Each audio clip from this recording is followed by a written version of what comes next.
TPCC మాజీ అధ్యక్షుడు దివంగత నేత జనార్దన్ రెడ్డి 76వ జయంతిని కాంగ్రెస్ నేతలు ఘనంగా నిర్వహించారు.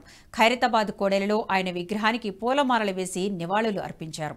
పీజేఆర్ కుమార్తె విజయారెడ్డి ఆధ్వర్యంలో నిర్వహించిన ఈ కార్యక్రమంలో ఐటీ శాఖ మంత్రి శ్రీధర్ బాబు, కాంగ్రెస్ పార్టీ సీనియర్ నేతలు మల్లు రవి, అంజనీ కుమార్ యాదవ్ పాల్గొన్నారు.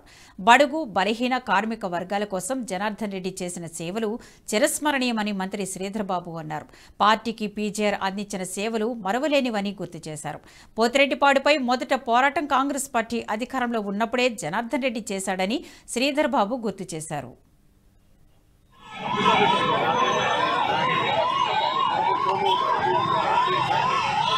ఈ వీడియో మీకు నచ్చినట్టయితే లైక్ చేయండి, 10 మందికి షేర్ చేయండి. అలాగే కామెంట్ల రూపంలో మీ అభిప్రాయాలను మాతో పంచుకోండి. Nationalist hub group of channels ను సబ్స్క్రైబ్ చేసుకుని తెలుగునాట జాతీయవాద జర్నలిజాన్ని ప్రోత్సహించండి. ఈ వీడియో కింద ఉన్న బెల్ ఐకాన్ పై క్లిక్ చేయడం మర్చిపోవద్దు.